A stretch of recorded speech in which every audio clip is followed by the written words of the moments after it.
Okay, welcome to the unit on work, energy, and power. Um, I'll most likely divide this lecture series into two parts. In the first one, I'll kind of give an indication of what work and energy is and what the link between the two are. And then in the second one, I'll unpack concepts around power a little bit more. So to kind of give the application of it, because we'll get into the theory in a second, but I just kind of want to show you where the theory is applied.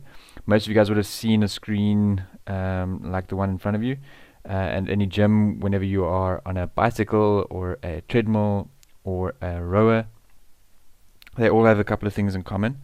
So say, for example, you'll have your exercise time. In this case, this is a screen from a stationary bicycle. It'll give you the revolutions per minute, and it'll give you this unit of power output here. So this over here is an indicator of power, which is an indicator of the rate of energy expenditure, basically, or an indicator of how much force you are exerting at a given velocity, or how much work you are exerting per unit of time. So there's a lot of elements that are intricate in terms of power, but to understand power you need to understand these concepts of work and force and velocity and so on and so forth. So I kind of figured that I would show you guys that first, and then we'll get to the implications of power a little bit later on. Alright, so if we're trying to unpack work a little bit more, work is defined as the force that you are applying in a given direction multiplied by the distance over which you are applying that force. So for example, if I have a box over here and I exert a force on that box in a given direction, where motion of the box is either stationary or it could be moving already in any given direction. But let's say, for example, that I apply force and the direction of motion is to the right. I apply that force for a given distance, which we'll call just rather creatively d.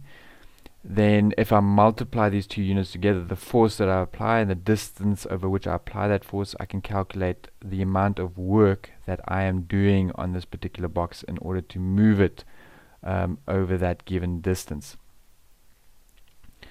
And that will give me an indication of how much energy expenditure I am expressing during that period of time, and I'll show you why that is the case. So if I think about the units of work, what is work measured in? Well, it's the units of force multiplied by the units of distance. Force is measured in newtons and distance is measured in meters. So this unit, this Newton meters, is not to be confused with the units of torque, which is also measured in Newton meters. Remember, torque is it's an angular component. It's force multiplied the distance from the axis of rotation at which that force is applied. This is a different concept. It's also one of the reasons why the unit of Newton meters with respect to work is defined as a joule, and joule is a unit of energy. So you guys would have seen it on food packets, for example. You know, how many kilojoules is there in a packet of noodles or in your breakfast in the morning, or how many kilocalories in terms of energy will you get from consuming a banana, for example, right? So that's directly related to some of these concepts of energy, and I'll show you in a bit what the link between work and energy truly is. But there's a certain amount of energy that I expend in terms of moving some object from A to B, or displacing an object with a given mass a given distance. So if you're asking yourself, well, how does this relate to a treadmill or a bicycle, I'll show you guys that in a second. But the key aspect is force application and the distance over which I tend to apply that force. Okay. So how does this how does all of this link to energy? Well, again, all of this somehow comes back to Newton's second law, which states that force is equal to mass times acceleration. Therefore, acceleration is equal to force divided by mass. It's just rearranging this to make the acceleration the subject of the formula. If acceleration is constant, we could use our constant uniform equations, our equations of uniformly accelerated motion. There we go. Where we have this one here, your final velocity squared is equal to your initial velocity squared plus 2 times as, where s is a given distance. Alright, if I plug or substitute this definition for acceleration into my formula over here, I simply have final velocity squared is equal to initial velocity squared plus 2 times f over m times s, right? Where again s is the distance that I tend to cover during this period of time. So if I rearrange this again, I'll just bring this initial velocity over to the other side. So final velocity squared minus initial velocity squared, and okay, I'll do this step by step, is equal to 2 f over m s. So I'm going to divide both sides by 2, so then I get final velocity squared minus initial velocity squared over 2 is equal to f over m times s. And then the last thing is I'm going to multiply both sides by m, so I'll get m v over f squared vi squared over 2 is equal to f s. And if I just multiply this out, I'll get 1/2 mvf squared minus 1/2 mvi squared is equal to f times s, where again s is the distance over which and now this force is applied. Notice that that's exactly the same thing as this over here, and again this part of the equation should also look fairly familiar. Remember that kinetic energy is equal to 1/2 mv squared. So in essence, this is the change in kinetic energy.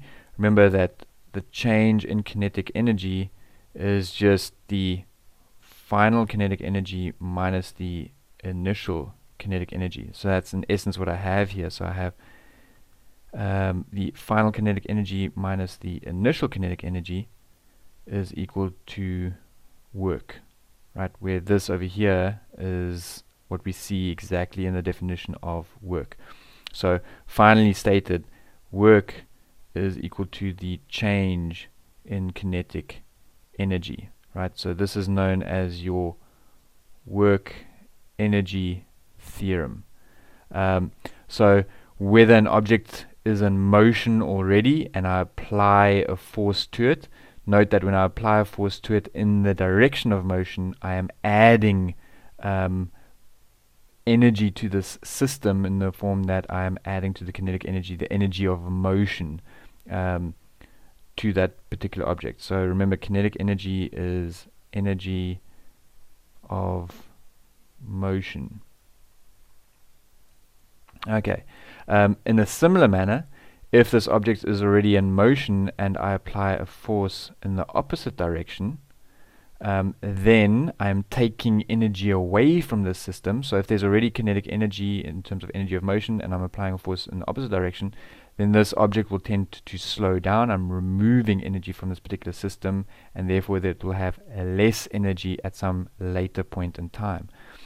So somehow in this I must take the direction of force application relative to the direction of motion into consideration, and we do that by multiplying this by the cosine of the angle, where the angle is between the direction